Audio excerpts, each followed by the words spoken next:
You know, if you really sit down and think about it, uh, almost every metaphor we use for having a successful life involves, like, fighting gravity. Oh, absolutely. Right. We talk about climbing the corporate ladder. We talk about ascending the ranks. We talk about, reaching the peak of our careers. Yeah, the whole framework of modern ambition is just strictly vertical. Exactly.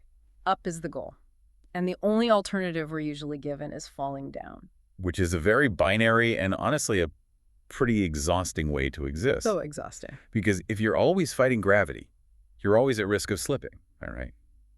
You end up categorizing every single action as either a step up or a step down. You win or you lose. You succeed or you fail. There's no in between. And that leaves absolutely no room for the vast majority of human experience, which, doesn't fit neatly onto a rung of a ladder. No, it really doesn't. Which is exactly why I wanted to plunge into our source material today for this deep dive, because we are looking at the life, the legal career, and the incredibly prolific literary output of a man who looked at that vertical ladder, completely rejected the premise, and decided to move in a different direction altogether. A completely different dimension, really. We are diving into a massive stack of sources centered around a recently published collection titled Omnibus Poetry Lxxiii, and yes, you heard that correctly, the 73rd volume. Written by Manuel del Valle, Colón, published in July of 2026. The sheer output is mind-boggling. It is staggering, but the philosophy underpinning those 73 volumes is what truly dismantles that ladder metaphor you just mentioned. The collection is titled Sideways,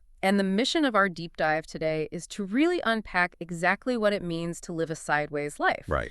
Because Manuel del Valle Colón was a heavyweight legal mind, a civil rights advocate, an Ivy League disruptor, and a poet. He was all of those things at once. He didn't just theorize about avoiding the conventional path. He made it his entire operating system. So, okay, let's unpack this. What does moving sideways actually look like in practice? Well, before we get to the poetry where he, explicitly lays out this philosophy, we have to look at the architecture of his early life. Set the stage for us. Because his origins are deeply rooted in an environment where the vertical ladder was actively designed to keep people off it. Right, so let's lay out the foundation for you. Manuel was born in October 1948 in New York City, specifically in East Harlem. A very specific cultural moment, too. Yeah, his parents, Manuel and Providencia, were part of the massive Puerto Rican migration to the mainland after the Second World War. He grew up in the housing projects. First the Carver houses, I believe. Yep, the Carver houses on East 102nd Street, and later the Douglas projects on the west side. Right. These were tough, uncompromising working-class neighborhoods.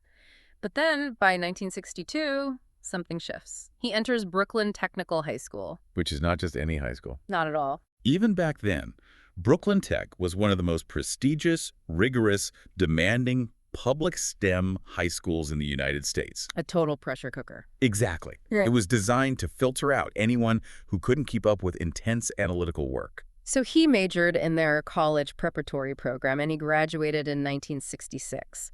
But what jumps out from the source material isn't like his GPA or his test scores. It's his reputation. Yes, it's the way his peers viewed him. The sources include these quotes from his high school yearbook, and they are wild. They really are. Like, teenagers wrote these. One of them says, "From a rebel to a rebel." Another writes, "To one of America's future historians." That's heavy for a high schooler. Right.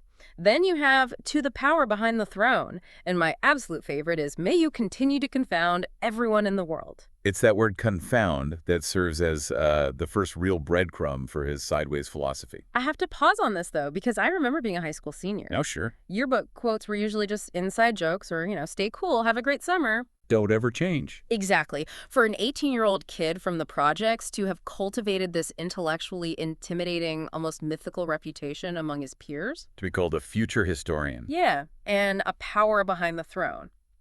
That implies a level of presence that is completely anomalous for a teenager. He was clearly already operating on a different wavelength. He wasn't just participating in the high school ecosystem. What was he doing? He was observing it, analyzing it, and likely questioning its basic premises. And that analytical distance is exactly what he brought into his staggering Ivy League journey. Because he doesn't stop there. No. He goes from Brooklyn Tech to a postgraduate transitional year at Yale, then to Wesleyan University, and eventually he transfers to Princeton University. The ultimate elite gauntlet. The very definition of it. But he didn't run the gauntlet the way a typical ambitious student would. Right, because the vertical approach to the Ivy League in the late 1960s, especially for a minority student, would be to, what, just keep your head down. Keep your head down, assimilate, get your degree, and use that prestige to secure a lucrative job. Ascend the ladder. Don't rock the boat. Just take the ticket you've been given. Exactly. But Manuel operates laterally. Take his arrival at Wesleyan in 1967. Okay. He's a freshman. He looks around and realizes there is practically no Latino representation. He doesn't just complain about it, and he doesn't just accept it. What does he do? He actively restructures the institution. As a freshman, he secures a major grant from the Ford Foundation for the university. I still can't really wrap my head around the mechanics of that. It's unbelievable. How does an 18 or 19-year-old freshman orchestrate a Ford Foundation grant? It requires a profound understanding of institutional leverage. He recognized that institutions like Wesleyan in 1967 were beginning to feel the cultural pressure of the civil rights movement. Sure, the whole country was. But they often lacked the practical infrastructure to actually diversify. So he essentially handed them a solution. He brought them the funding. Yes. He used that grant to recruit a record number of Latino men, specifically Puerto Rican men from New York, into the incoming class. Wow. And then he spent the summer working with the university administrators to found the Hostos Wesleyan Club, which was the very first Latino student organization on that campus. It makes me think of an analogy. Let's hear it. If you view these elite 1960s universities as like a giant chessboard, most people are playing like pawns. You move straight ahead, one square at a time, hoping you don't get taken off the board. Or maybe you're a rook. Yeah, trying to bulldoze a straight path to the other side.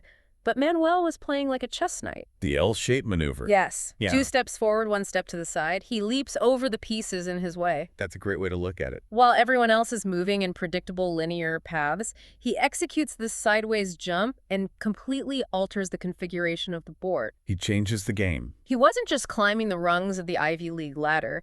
He was literally widening the ladder so an entire community could climb up next to him.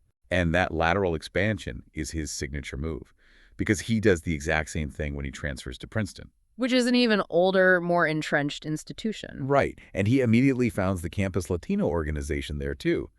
But he pushes it further. How so? He gets the university to approve and institute one of the very first seminars in the entire Ivy League on the history and politics of Puerto Rico. As an undergrad? Yes, he was doing the historical research during his summers and leveraging it to reshape the Princeton curriculum. But this brings up a major tension in the source material for me. Whoa. We're talking about a guy who inherently disrupts rigid systems, right? A guy who moves sideways. Correct. So how on earth does someone like that decide to enter the American legal system? I see where you're going with this. Because if there is any institution in the world that is obsessed with vertical precedent, strict hierarchies, and absolute binaries, guilty or innocent, win or lose, it's the law. It's a fascinating contradiction on the surface, isn't it?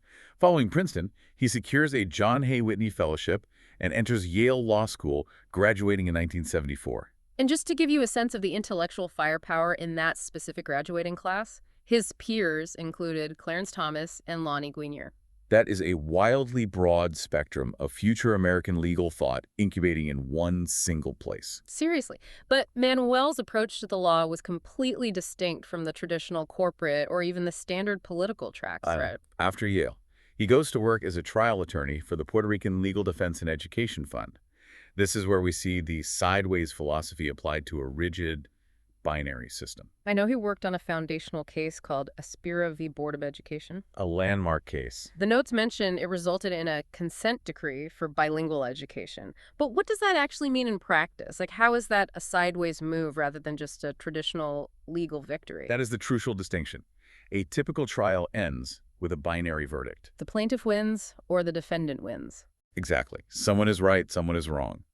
But a consent decree is a legally binding settlement where neither party admits absolute fault, but both agree to a massive structural change overseen by the court. Oh, interesting. In the Aspira case, instead of just seeking a payout or punishing the New York City Board of Education, the legal strategy was to fundamentally alter the architecture of the school system itself.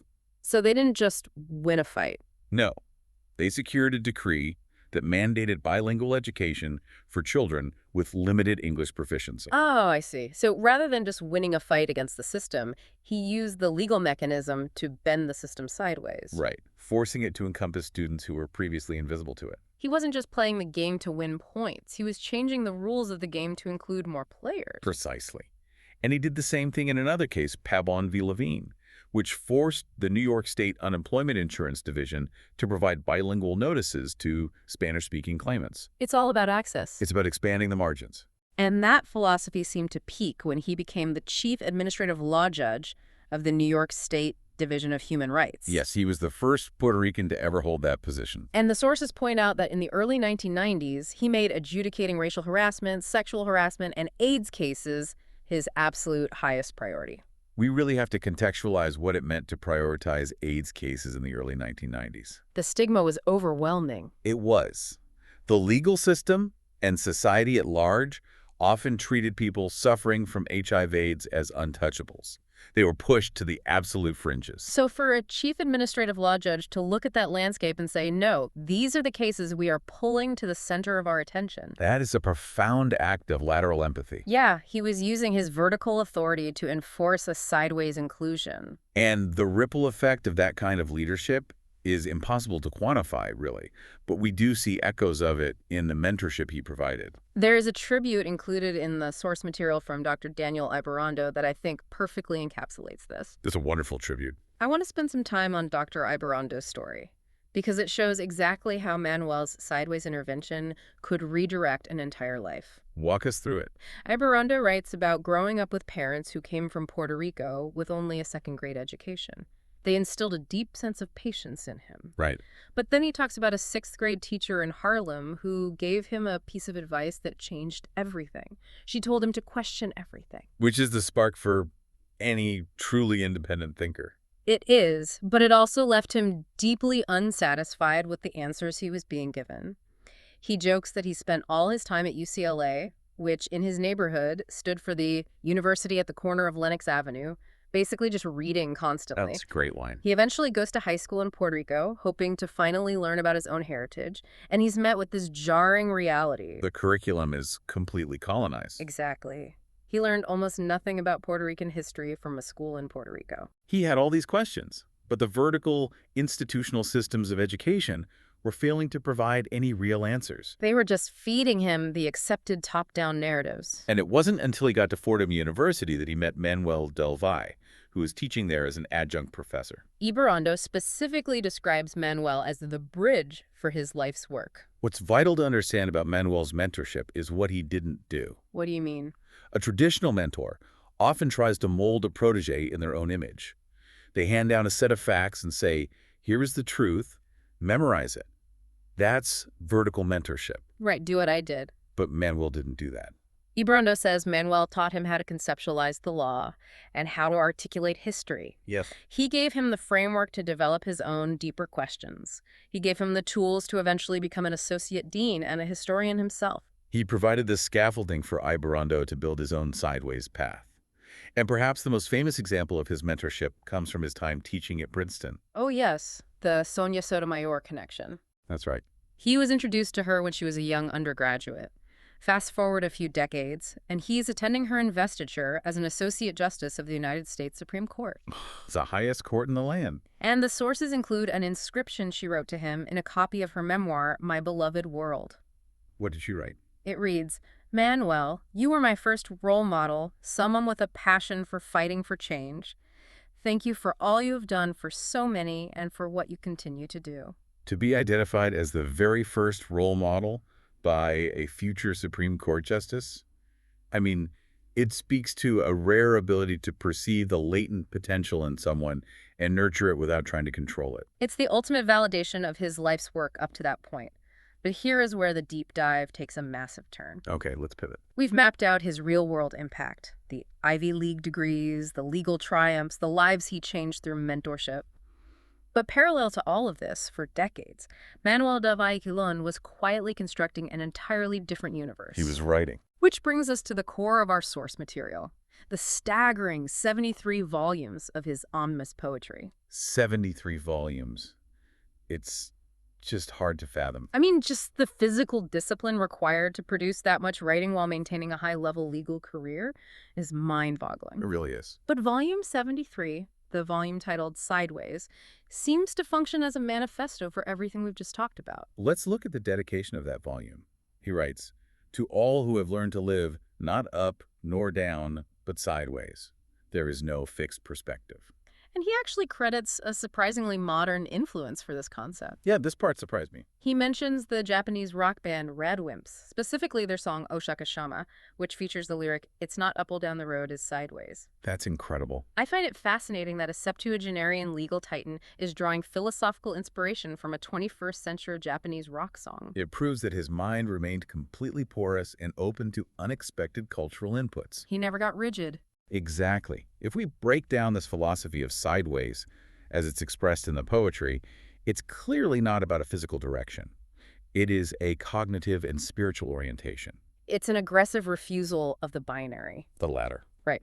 It means recognizing that the most profound truths of the human experience aren't usually sitting under a spotlight in the center of the room. No, they're found at the edges, in the margins, in the lateral spaces that society usually ignores because it's too busy looking up.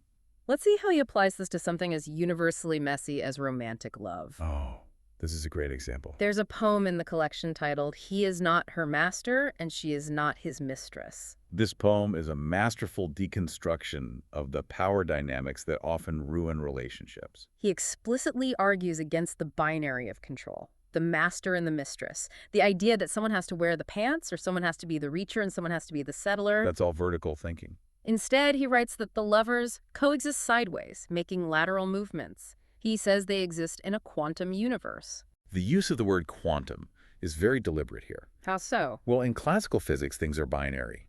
A switch is on or off. You're moving forward or backward. But in quantum mechanics, particles exist in a state of superposition. Meaning they're both things at once. Right. They hold multiple possibilities simultaneously until they are observed. So he's saying a relationship shouldn't be a locked linear trajectory, like where is this going? Are we moving forward? He's saying let go of the trajectory. Just be in the space together. Exactly. He writes that this lateral movement allows for fluctuations of thought, for indirect glances, for serendipity. It refuses to let either person possess the other. They aren't bound by titles or ownership. They're just possessed by the shared, unpredictable energy of that quantum space. It's a deeply liberating way to view partnership. It totally neutralizes the anxiety of expectation. It really does. But here's where it gets really interesting to me. He takes this exact same concept, the necessity of unpredictable, authentic human connection, and he flips it to launch a devastating critique on modern technology. Ah, yes. I want to dive into the poem, "Everyone is Somebody's Loved One." This is where we see the sharp, analytical mind of the judge combined with the sensitivity of the poet.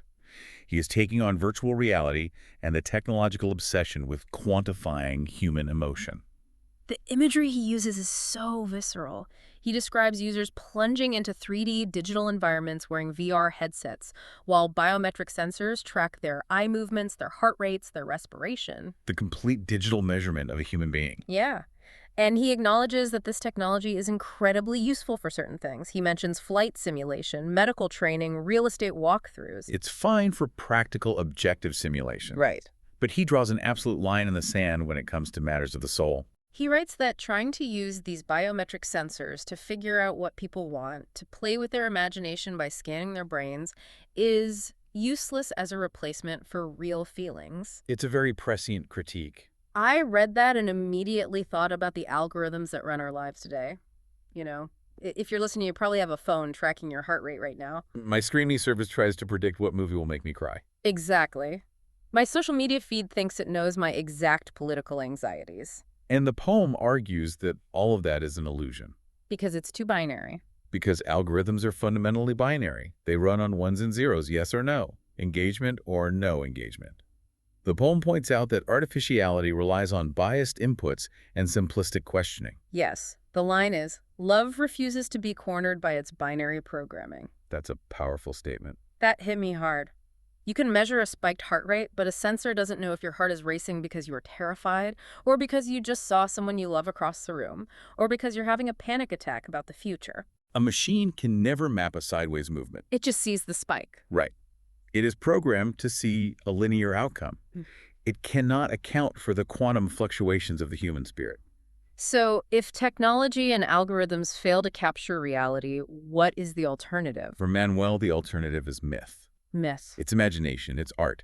Which brings us to the wildest, most visually arresting segment of his poetry. The deep dive into surrealism. Buckle up. Calling it surreal almost feels like an understatement. These poems are incredibly vivid, bordering on hallucinatory. I want to unpack the poem Naked Between Two Clowns. The title alone forces you to pause. It sets a deeply uncomfortable, absurd stage immediately. The poem starts with the narrator being held by two clowns who are strangely fixated on his curly blonde hair. Okay. Then the physical environment just breaks down, the room loses its gravity, the ceiling is suddenly dotted with black and white soccer balls. It's just chaos. Complete chaos. The bed and the couches start floating. The narrator says the room is turning sideways, frontwards, and backwards. And then, in a blink, he is swimming on his back in a pool, flanked by blue dolphins. The transitions are so abrupt. The pool expands into an ocean, and he finds himself riding a yellow and black surfboard under these massive curling waves. It concludes with him falling down a bottomless well and waking up wearing a clown costume. It reads like a pure, unfiltered transcript of a REM sleep cycle. Right. But I have to admit, when I first read it, I was a bit lost. It's disorienting. I mean, is he just documenting a chaotic nightmare he had? Is there a broader point to the black and white soccer balls and the blue dolphins, or is it just weird for the sake of being weird? No, it is a highly deliberate technique. Tell me more. Think about what we just discussed regarding his critique of technology and the ladder of daily life. We live in a world where we are constantly lulled into a state of habitual perception. We just expect things to be normal. Exactly. We expect gravity to work. We expect the room to stay still. We expect our alarms to go off at 7 a.m. We get numb to existence. Precisely. Surrealism is a tool to break that numbness. Oh, I see. By placing the reader in a mental space where all the rules of physics and logic are suspended, where a room turns sideways and a pool becomes an ocean, he violently shakes you out of your habitual perception. It forces you to pay attention. The absurd imagery forces your brain to wake up and process the information newly. It's a way of clearing the cache, so to speak, so you can perceive reality without your usual tired filters. Okay, that makes perfect sense. He's short-circuiting the binary brain, and he does something very similar, but perhaps more poignant, with mythology in the poem, "The gods' doom and gloom entered the castle gate sideways." This piece is a masterclass in emotional regulation through lateral thinking. The setup is almost like a fairy tale. You have these two imposing, terrifying figures, literally named Doom and Gloom. Very subtle. Right. They enter a castle, sneaking past the gargoyles and the drawbridge. They navigate into the grand dining hall, looking for an ivory elephant relic. The MacGuffin of the poem. Yeah. When they find it, they start chanting a dark incantation. Now, in any normal narrative structure, this is the climax. This is where the Lord of the Manor bursts through the oak doors with a broadsword to vanquish the darkness. That would be the linear combative response. Right. Meeting forward aggression with forward defense, fighting gravity with gravity. But the Lord in this poem operates sideways. He appears in a searing light, but he doesn't draw a weapon. He welcomes them. He invites them in. He invites doom and gloom into his garden. And then he offers them flowers, specifically damask, alba, and tea roses. He thanks them for visiting. It's such a shift in tone. And the gods, who are completely disarmed by this hospitality, just thank him in return and disappear sideways. It's beautiful, but it's also a profound psychological strategy. I have to push back a little here, though. Go for it. It sounds beautiful, but is it really that easy? If doom and gloom represent clinical depression or crippling anxiety or grief, I mean, can you really just hand your demons a bouquet of roses and expect them to leave? It feels almost overly optimistic. It's not about curing the darkness. It's about neutralizing its power over you. How so? If you fight anxiety head-on, if you obsess over defeating it, you often just feed it more energy. You become trapped in a binary war with your own mind. You're pushing against a wall. Exactly. By offering the gods of doom and gloom a rose, the Lord of the Manor is practicing radical acceptance. He is acknowledging their presence in his castle, but he refuses to engage them in combat. He changes the context of their visit. He integrates them into the beauty of the garden. He shows that light and darkness are just transformations of one another.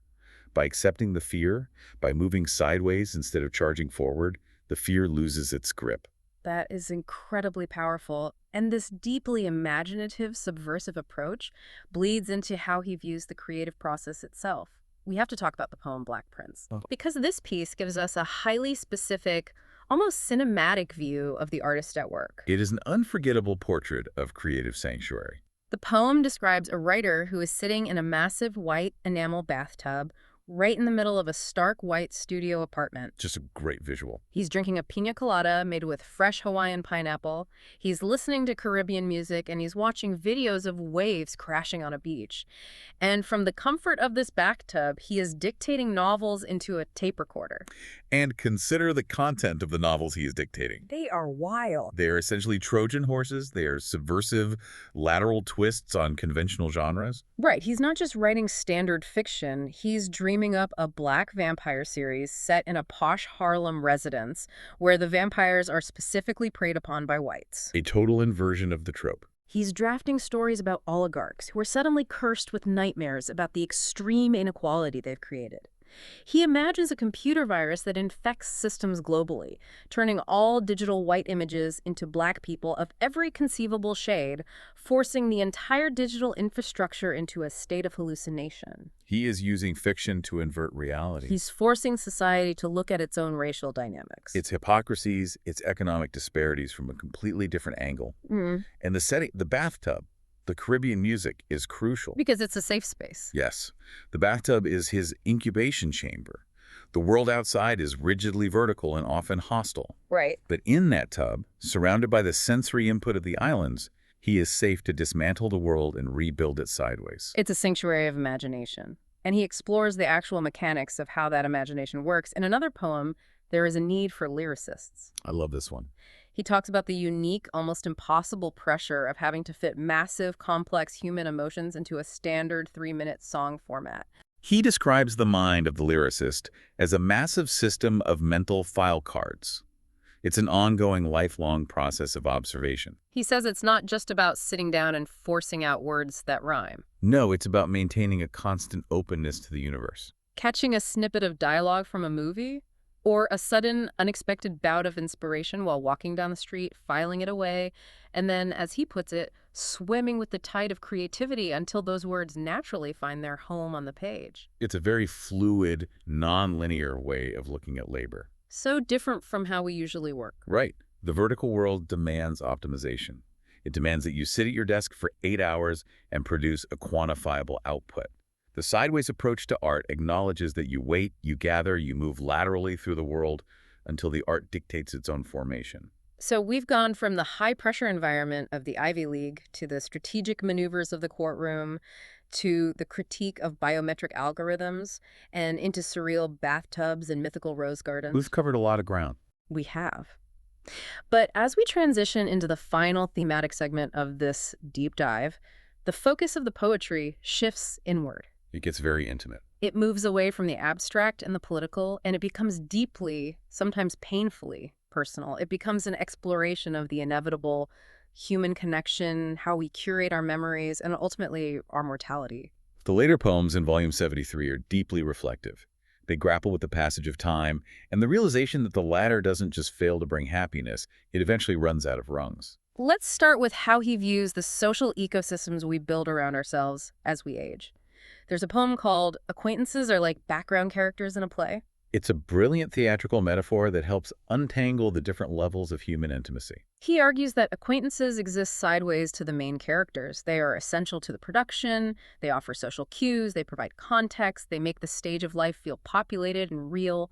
But they aren't the principals. Right, and he makes this very distinct color-based analogy that I thought was fascinating. Yes, he writes that acquaintances are monochrome, whereas true friends are in full color. That distinction really landed for me, because the role of an acquaintance is fundamentally utilitarian. You need the barista to be polite, you need your coworker to be cordial. It allows you to move through society with a level of safety and predictability without the exhausting emotional tax of deep attachment. They are monochrome. Exactly. But a true friend, someone in full color, introduces chaos, beauty, and deep emotional stakes. They give the play its actual drama. And we see an incredibly vivid example of that full color, deep human intimacy in the poem about the black stallion. I love this piece. And just to clarify for everyone, the poem isn't about an actual horse. Right, no. Black Stallion is the persona of a massage therapist. But he's not just a physical therapist. He's a healer who works on the spirit just as much as the musculature. The poem describes this tall, powerful, majestic man who actually works blindfolded. He refuses visual inputs. Instead, he relies entirely on touch, intuition, and energy to locate the pain in his clients. He begins his sessions by sitting in a lotus position, taking a massive centering breath and invoking a universal Om. Think about how this contrasts with the VR headsets we discussed earlier. Oh, wow. The biometric sensors try to penetrate the human experience by measuring physical data. The Black Stallion elevates a physical therapy session into a profound spiritual ritual. It's a completely different approach to healing. He moves his hands up, down, and sideways across the body, kneading out not just physical knots, but emotional trauma. It represents the profound, colorful connection of one human being dedicating their unmediated presence entirely to the healing of another. Pure human bandwidth, no algorithms involved. Exactly. That sense of presence, that deep appreciation for the texture of life becomes even more poignant when Manuel writes about aging. There's a poem titled, Having Spent 100 Falls. It's a beautiful reflection. It's a reflection on a long life, looking back on all those falls, winters, springs, and summers. And he comes to this conclusion that a lifetime is essentially a collection of tall tales. A generous coating of make-believe in the middle of the story. It's a wonderful line. It is, because it acknowledges that memory is never an objective documentary. It is an active storytelling process. We curate our own pasts. The poem relishes in the hyper-specific details of his youth. He talks about the fashion of the era, the bell-bottoms, the navy pea jackets. He spends an entire stanza on the singular, crucial importance of buying a cashmere coat. A very New York detail. Right, and wearing that coat out to the grand ballrooms that used to dot New York City, dancing until 5:00 a.m., and then stumbling into a local diner for breakfast as the sun comes up. It is a deeply nostalgic poem, but if we view it through his philosophical lens, it's not just an old man reminiscing. What is it then? It's an argument for how we should record history. The vertical approach to history focuses on the generals, the presidents, the billionaires, the people who won the game. But Manuel argues that a sideways history focuses on the non-heroes, the alienated souls. The everyday people. The everyday people who found joy in a cashmere coat and a long night of dancing. He is ritualizing the mundane. He's saying that the beautiful, partially fabricated memories we create, our tall tales, are the most valuable things we hand down to succeeding generations. We're all just storytellers leaving our myths behind. But inevitably, those stories end. And the way Manuel addresses death in these final poems is incredibly striking. He strips away any abstract religious solemnity. The tone definitely shifts here. It becomes darker and much more tragic, but he never loses his focus on the specific individuality of the people involved. Let's look at the poem, The Moon, the Stars, and a Comet. This piece is highly cinematic. It's about two star-crossed lovers who know their time is running out. The environment they live in is apocalyptic. They are constantly threatened by earthquakes. Buildings are collapsing around them. The hospitals are overflowing. A literal end-of-the-world scenario. They even tattoo stars on their arms as a mutual symbol of their impending expiration. And in the face of all this doom, what do? They don't cower. They don't pray for salvation.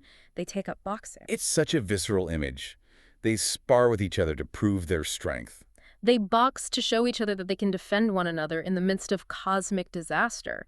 It's this intensely beautiful image of finding intimacy and resilience in the shadow of total destruction. It's defiant. They are relishing every single moment they have, trading punches and sweating together while a literal comet passes overhead, sealing their fate. Death comes from the cosmos.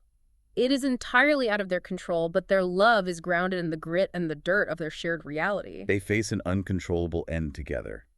But he deliberately contrasts that cosmic shared disaster with a much quieter and in many ways far more devastating kind of death in another piece. Dying Alone. This is arguably the most heart-wrenching poem in the collection. It's tough to read. It tells the story of a beloved man. The poem notes that he was known for his courage and his great sense of humor. He was a force of nature. But he makes a singular, fatal choice. He decides to hide his deteriorating health condition from everyone who loves him. He chooses complete self-reliance. He chooses to go it alone. And it costs him everything. A phantom illness attacks his heart. He collapses in his apartment. And because he hasn't told anyone, because he has intentionally isolated himself to preserve his pride or avoid being a burden, no one is there to help him. He lies there for days. He is only discovered because it was so wildly uncharacteristic for him to miss work that his employer called the police, who eventually broke down his door. They got him to the hospital, but he never regained consciousness. The poem uses a very specific phrase here. It says that when you die alone, you die sideways. Wait, let's pause there, because sideways has been a positive, liberating concept for this entire deep dive. Why is dying sideways a tragedy here? Because in this context, slipping away sideways means slipping out of the narrative without a witness. The tragedy of this poem isn't the medical event itself. It's the isolation. A man who spent his life disarming his political opponents with his humor was ultimately disarmed by his own chosen solitude. So the meaning of the word shifts. Yes, to live sideways is to expand your connection to the world. But to die sideways, in this poem, means you have severed those connections. It's a profound warning about the limits of independence, and it reminds me of a line from another poem in the collection that I think acts as the perfect thesis for this final segment on human connection. Which line is that? The line is, "The eyes of an empty house are blind. Those of a house filled with love and laughter are fully seen."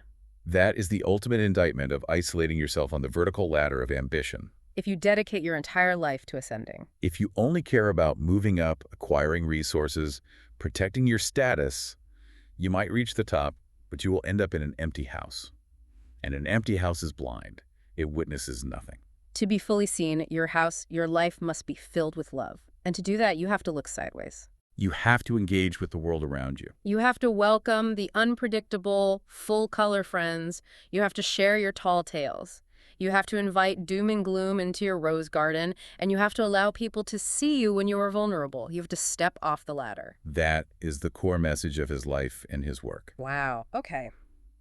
Let's take a deep breath and recap the incredible intellectual journey we've been on today. It's been quite a ride. We started in the tough, unforgiving housing projects of 1950s East Harlem, following a young boy who confounded his Brooklyn Tech peers with a presence that felt entirely out of step with his age. We watched him move like a chess knight through the Ivy League. Leaping laterally at Wesleyan and Princeton to widen the doors for an entire generation of Latino students behind him. We saw him take that same subversive lateral strategy into the rigid architecture of the American courtroom. He used the law not just to win binary arguments, but to secure consent decrees for bilingual education and to prioritize the marginalized voices of the AIDS crisis when the rest of society was looking away. He became a bridge for scholars like Dr. Ibarrondo and the highest role model for a future Supreme Court justice. And then we dove headfirst into the staggering output of his 73rd volume of poetry, Sideways.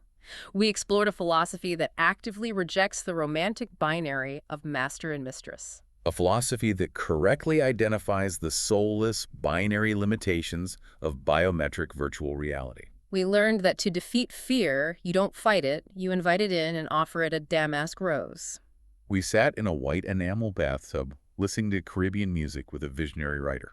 And we learned that human history isn't a list of battles. It's a collection of tall tales told by people who wore cashmere coats and danced until dawn.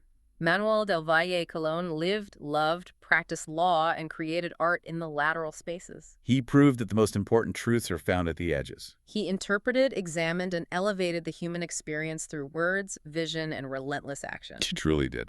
So why does all of this matter to you listening to this right now? That's the big question. We live in an era that is completely toxically obsessed with vertical metrics. We are pressured every single day to climb the corporate ladder, to track our engagement metrics online, to optimize every waking minute for maximum productivity. We are brainwashed to believe that if we aren't moving up, we are failing. But the life and the poetry of Manuel del Valle y Colón offer a radical, tested alternative. They offer a formal invitation to step off that exhausting ladder. It's an invitation to explore the margins. Yes. And that brings me to the final thought I want to leave you with today. Something for you to mull over as you navigate the rest of your week. Let's hear it. I want you to think about a challenge or maybe a specific relationship in your life right now that feels totally gridlocked. Something that feels trapped in a strict win or lose or up or down dynamic. You've been pushing forward against a wall and getting nowhere. We all have those moments. What would it look like if, instead of trying to push harder or pulling back in defeat, you simply took one step sideways? What hidden landscape might you suddenly be able to see? Exactly. What new perspective might you suddenly be able to see?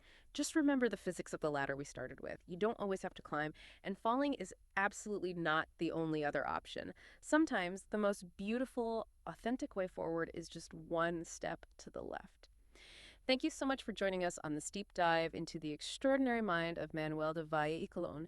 Keep seeking out the poetry in your own life, keep questioning the ladder, and we will see you next time.